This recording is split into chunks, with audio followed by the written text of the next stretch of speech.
जयंतीच्या निमित्तानं या ठिकाणी उपस्थित उपप्राचार्य आदरणीय डॉक्टर शिंदे सर, परीक्षा नियंत्रक आदरणीय doctor Omprakash Shahpurkar sir, IQAC coordinator आदरणीय डॉक्टर अभिजित यादव सर, आपले सुपरवायझर आदरणीय शिंदे सर, व्यासपीठावर उपस्थित आदरणीय वेदपाठक सर, NSS विभागाने आयोजित केलेला हा कार्यक्रम, आपले NSSचे कार्यक्रमाधिकारी आदरणीय डॉक्टर सावंत सर, इतर सर्व NSSचे कार्यक्रमाधिकारी आदरणीय रुडिया सर, आदरणीय कावडे मॅडम, गवळी सर, सर्व ग्रंथपाल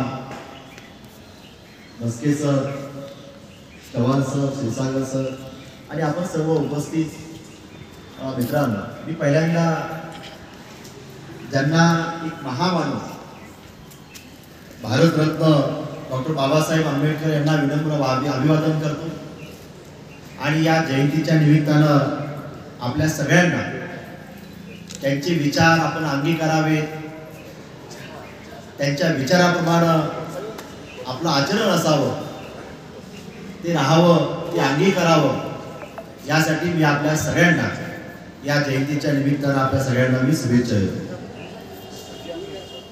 डॉक्टर बाबासाहेब आंबेडकर यांचं कार्य मग ते सामाजिक असेल, राजकीय असेल, शैक्षणिक, आर्थिक, शेतकऱ्याविषयी, महिलांविषयी त्यांनी मांडलेली भूमिका, या सगळ्या गोष्टी पाहिल्यानंतर एक अष्टपैलू व्यक्ती की ज्या विषयाला त्यांनी स्पर्श केला नाही असा एकही विषय आपल्याला शोधून सापडणार. ही एवढी मोठी या देशाची एक लिखित राज्यघटना देण्याचं काम जगातली सगळ्यात मोठी लिखित घटना आणि या घटनेचा सगळा ड्राफ्ट तयार करणं काही सोपं काम नसतं. आणि हा ड्राफ्ट तयार करत असताना येणारी उद्याची अनेक वेगवेगळ्या विचारांची सरकार, तरी या घटनेचा ढाचा कोणाला बदलता येणार नाही, त्यासाठीच्या सगळ्या तरतुदी हे करणं काही सोपी गोष्ट नसते. आणि आपण म्हणतो की घटना तर अनेकांनी लिहिली ना, घटनेमध्ये अनेक लोक होते, पण जी मसुदा समिती जी घटनेमधली होती आणि त्या समितीचे अध्यक्ष हे डॉक्टर बाबासाहेब आंबेडकर होते. हा सगळा मसुदा तयार करत असताना अनेक देशांना भेटी, अनेक देशांच्या राज्यघटनेचा अभ्यास, आपल्या देशातली सामाजिक, आर्थिक, राजकीय परिस्थिती आणि त्याला अनुसरून हा सगळा ड्राफ्ट तयार करणं हे सोपं काम नसतं. त्यांच्यासोबत असणारे त्यांचे इतर मेंबर, त्यांच्यामध्ये सुद्धा यांचं कॉन्ट्रीब्युशन हे सगळ्यात जास्त. आणि म्हणून अशी एक सुंदर आपली एक लिखित राज्यघटना ज्यांनी आपल्याला दिलेली, त्याच्यानुसार आज 75 वर्षानंतरही हा देश चालू आहे आणि भविष्यातही हे राष्ट्र त्या घटनेनुसार चालत राहणार. सरकार येतील, सरकार जातील, पण घटना कायम राहणार आहे. आपण पाहिलेले की सुरुवातीचं काँग्रेसचं सरकार असू द्या, नंतर समाजवादी विचाराचं सरकार असू द्या, परत आता हिंदुत्ववादी विचाराचं सरकार असू द्या, कुठलंही सरकार आलं तरी घटनेचा मूळ ढाचा हा कधीही कुणाला बदलता येणार नाही, कारण त्याची सगळी तरतूद ही घटनेमध्ये तयार करून ठेवली.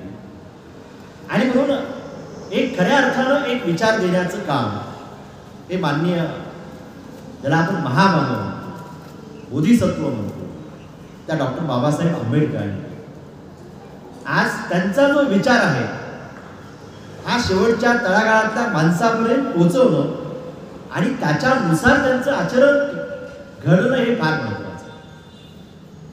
म्हणून त्यांनी आपल्या समाजातला दीन दलित घटक असेल की एवढे उच्च विद्याविभूषित, एवढं मोठं शिक्षण घेतल्यानंतर ते पहिले भारतीय की अर्थशास्त्रामध्ये डॉक्टरेट मिळवणारे बाहेरच्या विद्यापीठामधून पहिले डॉक्टर आहेत. म्हणजे आज आपण पाहतो की आजही आपल्याला बाहेरच्या देशात शिक्षणाला जायचं म्हटलं तर आपण जात नाही, विचार करत नाही. ज्या काळातली परिस्थिती तर फार भयावह होती, जाण्यासाठीची साधनं फारशी काही नव्हती, आणि अशा काळात बाहेरच्या देशातलं एक चांगलं शिक्षण आपण घेतलं पाहिजे आणि त्यामध्ये सुद्धा एक अर्थशास्त्रासारख्या विषयामध्ये घेतलं पाहिजे, राज्यशास्त्रासारख्या विषयात शिक्षण घेतलं पाहिजे आणि ते शिक्षण पूर्ण करून इथं येणं आणि आपली आर्थिक परिस्थिती सुधारावी म्हणून केवळ नोकरीवर न थांबता माझा समाज सुधारला पाहिजे, माझं राष्ट्र सुधारलं पाहिजे, मला माझ्या देशासाठी काहीतरी करायचं आहे, ही भूमिका घेऊन त्यांनी जे काही प्रयत्न केलेले मला वाटतं की इतिहासामध्ये त्याला कुठे तोड नाही. आणि म्हणून जो धर्म त्यांनी सांगितलं की वैयक्तिक जीवनामध्ये तुम्ही धर्माचं पालन करा, वैयक्तिक जीवनामध्ये धर्म पाळा, तो आपल्याला नैतिकता शिकवेल, आचरण शिकवेल. पण जेव्हा त्याचा वापर राजकारणासाठी होतो तेव्हा तिथं फार चुकीच्या गोष्टी घडतात आणि मग तिथं हुकुमशाहीकडे वाटचाल चालू होते. हे डॉक्टर बाबासाहेब आंबेडकरांनी 1949ला जेव्हा ते घटना समिती काम करत होती तेव्हा तिथं त्यांच्या समोर ते भाष्य केले की त्याचा वापर हा सार्वजनिक झाला नाही पाहिजे, राजकारणामध्ये धर्म नाही आला पाहिजे. आणि म्हणून त्यांचा एक एक विचार पाहिला की स्त्रियांसाठी सुद्धा त्यांनी जे विधेयक आलं हिंदू कोड बिल वगैरे की मंजूर होत असेल तर आता पहा, आपण आता एखाद्या मंत्र्याला राजीनामा दे म्हटल्यानंतर तर मंत्री राजीनामा देत. आज एखादा मंत्र्याने काही चुकीचं काम केलं आणि मुख्यमंत्री किंवा पंतप्रधान सांगितलं तुम्ही राजीनामा द्या, त्याला म्हणते नाही देत, त्याला म्हणते काढून टाकू, कसं काढतो बघतो आम्ही. म्हणजे इथपर्यंत मंत्र्यांची बदल गेली. पण एखादं काम ज्यासाठी आपण इथं आलेलो आहोत आणि ते जर मंजूर होत नसेल तर मला तुमच्या मंत्रिपदामध्ये काही रस नाहीये, मंत्रिपदाचा राजीनामा तोंडावर फेकून देण्याची धमक ही मला वाटतं डॉक्टर बाबासाहेब आंबेडकरांमध्ये. आणि भारताचे पहिले अर्थमंत्री सी डी देशमुख यांनी सुद्धा पंडित नेहरूच्या तोंडावर असा राजीनामा फेकून दिला की आम्हाला गरज नाही. म्हणजे अशी माणसं होणं हे आपल्यासाठी खरं तर हे फार भाग्य आहे. आणि म्हणून त्यांनी मांडलेला जो विचार आहे की आपण आपल्या जयंत्या साजऱ्या करतो, पुण्यतिथ्या साजऱ्या करतो, अनेक महान लोकांच्या या सगळ्या गोष्टी आपण करतो, पण केवळ त्यांना एखादा हार घालून पुष्पार्पण करून जयंती खऱ्या अर्थानं साजरी होत नसते. त्यांना केवळ फूल अर्पण करून अभिवादन करून काही उपयोग नसतो.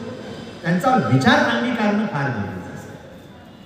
म्हणून त्यांनी ज्याच्यासाठी काम केलेलं आहे त्याच्यासाठी आपण काम करणं, त्यांनी जो विचार मांडलेला आहे तो विचार आपण शेवटच्या माणसापर्यंत नेऊन पोहोचवणं हे फार महत्त्वाचं आहे. आणि मला वाटतं की आपण तिथे कुठेतरी दिशाहीन झालेलो. कुठल्याही जयंती घ्या, मोठमोठे आपण मला नुसते डॉल्बी लावतो, लाईटिंग करतो आणि त्याच्या एवढ्या मोठ्या आवाजामध्ये मिरवणुका काढतात. मग कुठलीही जयंती असू द्या, आंबेडकरांची जयंती असू द्या, शिवाजी महाराज जयंती असू द्या, कुठलाही सार्वजनिक उत्सव असू द्या, आणि म्हणजे त्याचं आम्ही एक किरस्वानं प्रदर्शन आम्ही म्हणून. म्हणून या जयंतीच्या निमित्तानं आम्ही काय केलं पाहिजे, आमच्या राष्ट्रीय सेवा योजनेनं डॉक्टर बाबासाहेब आंबेडकर यांची जयंती आलेली आहे. भालचंद्र ब्लड बँकेमध्ये रक्त नाही आहे कारण त्यांचं झिरो बॅलन्स झालेलं आहे. उन्हाळ्यामध्ये रक्ताचं प्रमाण हे ब्लड बँकेमध्ये फार कमी होतं कारण अनेक ॲक्सिडेंट होतात, रोड ॲक्सिडेंट, अनेकांना रक्ताची गरज असते आणि त्या काळामध्ये ब्लड डोनेशनचे कॅम्प फार मोठे होत नाही. आणि म्हणून त्यांनी परवा माझ्याकडे आले आणि आमच्याकडे झिरो बॅलन्स झाला, एक बॅग सुद्धा आमच्याकडे शिल्लक नाही आहे. आपल्याला जे काही 10, 15, 20 असेल आपल्याला घेता आला कॅम्प तर आपण घ्यावा.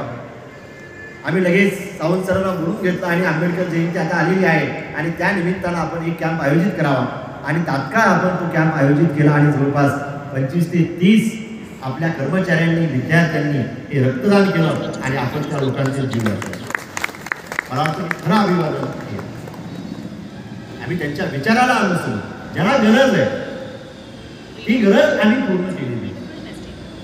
ज्याला जे हवंय ते देण्याचा प्रयत्न आपण केला पाहिजे. माझ्याकडे काही संघटनेचे काल लोक आले होते परवा शिंदे सर आणि म्हटलं की आंबेडकर जयंती आणि मग तुम्ही आम्हाला काहीतरी मदत करा. मी म्हणून असे अनेक जयंतीचे येतात, मग आम्ही कोणाला मदत करायची. म्हणून तुमचं काय उपक्रम घेणार आहे? नाही, आम्ही मिरवणूक काढणार आहे. मिरवणूक काढणार, डॉल्बी लावणार, अनेकांना अटक येणार, लेझरसारखी ती लाईटिंग, आता वेगवेगळ्या लाईटिंग आहे, ती लाईटिंग लावणार, लोकांच्या डोळ्यावर सोडणार, लोकांचे डोळे खराब करणार. नाही नाही म्हणजे आम्ही अजून एक कार्यक्रम घेणार आहे. म्हणलं काय? तर आम्ही इथं हॉस्पिटलमध्ये जे गरीब लोक आहेत, जे ॲडमिट आहेत, त्यांना अन्नदान सुद्धा करणार. ठीक आहे, मी तुम्हाला जयंतीच्या आदल्या दिवशी म्हणजे काल 25 डझन केळी मी तुम्हाला तिथं पाठवून दिली आणि काल मग आमच्या सुशांतने 25 डझन केळी तिथं नेऊन दिली. म्हणजे काही सामाजिक उपक्रम म्हणजे आडल्या नडल्यांना मदत करणं हे फार महत्त्वाचं असतं. आणि मला वाटतं की या जयंतीच्या निमित्तानं आपण या पद्धतीनं आपण प्रत्येकाचं वर्तन आपण जर झालं, त्या पद्धतीनं आपण वागायला सुरुवात जर केली तर जसं महात्मा गांधी म्हणले होते की घटनेमध्ये मार्गदर्शक तत्वाची जर काटेकोरपणे अंमलबजावणी केली तर भारत देश पृथ्वीवरील स्वर्ग होईल. आणि ही मार्गदर्शक तत्व देण्याचं काम महामानव डॉक्टर बाबासाहेब आंबेडकर. घटनेत फक्त अधिकार नाही रे, अधिकारासोबत कर्तव्य सुद्धा नाही, जसं आम्ही नंतर काही समाविष्ट केलं की हक्क महत्वाचे. हक्क देताना सुद्धा किती काळजीपूर्वक, म्हणजे आपल्याला तुम्ही पहा की आता 47ला भारत म्हणजे स्वतंत्र झाला, त्यानंतर आपली घटना आली 1949ला. 50 पासून त्याची अंमलबजावणी सुरू झाली. जे 7 फंडामेंटल राईट्स दिले, म्हणजे कुठल्याही विचाराचं सरकार आलं तर कुणाच्याही अधिकारावर अतिक्रमण होणार नाही, याची सगळी महत्वाची काळजी ती घटना तयार करताना, अधिकार देताना हक्क दिले, पण त्या हक्काला काही रक्षण आहे की नाही. म्हणून घटनेमध्ये एक 32वा कलम त्यांनी टाकलं फंडामेंटल राईटमध्ये, घटनात्मक उपायाचा अधिकार. की तुम्हाला जर एखाद्याला कुणी अटक केली, कारण सरकारकडे वेगवेगळी म्हणजे लोकांमध्ये दबाव निर्माण करण्यासाठीची वेगवेगळी साधनं असतात. त्यातलं एक पोलीस डिपार्टमेंट असतं, मिलिटरी असते, जेल असतात, अशा अनेक गोष्टी असतात. तुम्हाला कुणी अटक करू शकतं आणि जेलमध्ये टाकू शकतं.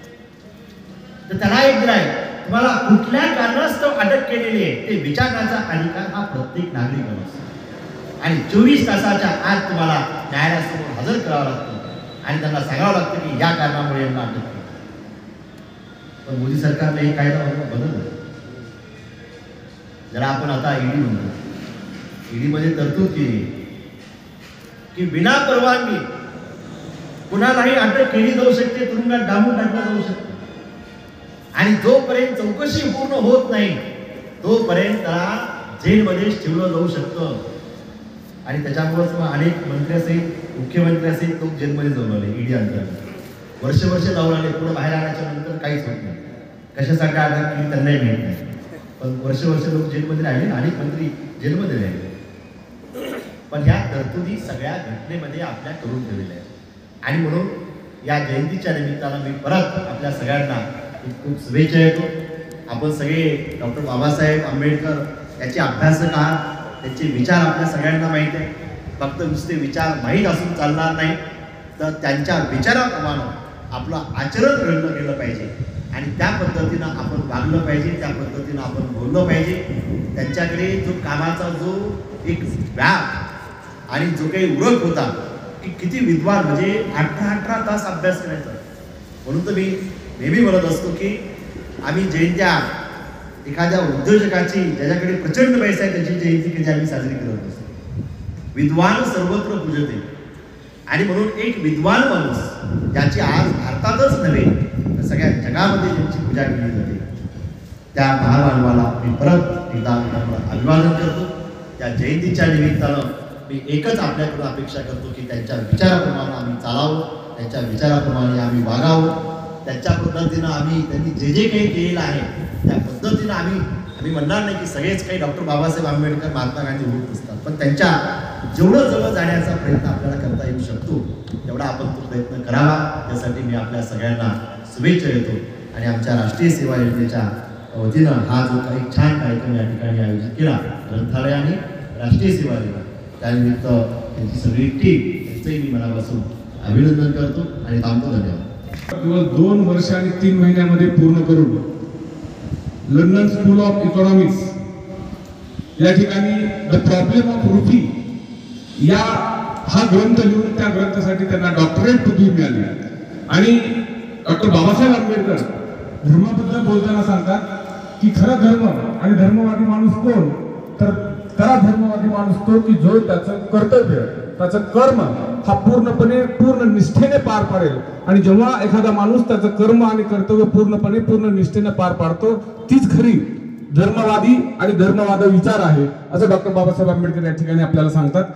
मी या डॉक्टर बाबासाहेब आंबेडकर यांची 133वी जयंती साजरी करण्यासाठी मंचावर उपस्थित महाविद्यालयाचे प्राचार्य आदरणीय डॉक्टर महादेवजी गव्हाणे सर, ज्यांनी वेळात वेळ काढून या ठिकाणी आम्हाला मार्गदर्शन केलं आणि डॉक्टर बाबासाहेब आंबेडकर यांच्या वेगवेगळ्या विचारसरणीतून या ठिकाणी आम्हाला प्रेरित केलं, याबद्दल सरांचे खूप खूप आभार. महाविद्यालयाचे उपप्राचार्य आदरणीय डॉक्टर प्राध्यापक सदाशिवजी शिंदे सर, पर्यवेक्षक सोमदेवजी शिंदे सर, IQAC समन्वयक अभिजित यादव सर, सांस्कृतिक विभागाचे प्रमुख दीपक वेदपाठक सर, परीक्षा नियंत्रक आणि आमच्या राष्ट्रीय सेवा योजनेचे कार्यक्रम अधिकारी आदरणीय डॉक्टर कल्याण सावंत सर, ग्रंथालयातील सर्व ग्रंथपाल तसेच सर्व या ठिकाणी कर्मचारी, कार्यालयातील आदरणीय कार्यालयातील आमचे सहकारी मित्र क्षीरसागर सर, त्याचप्रमाणे सर्व कार्यालयीन कर्मचारी तसेच इतर सर्व प्राध्यापक मित्रांनी या ठिकाणी वेळ दिला व या कार्यक्रमाला आपण समजून घेतला, याबद्दल सगळ्यांचे खूप खूप आभार. आणि प्राचार्य साहेबांच्या परवानगीने हा कार्यक्रम या ठिकाणी संपला असं मी जाहीर करतो.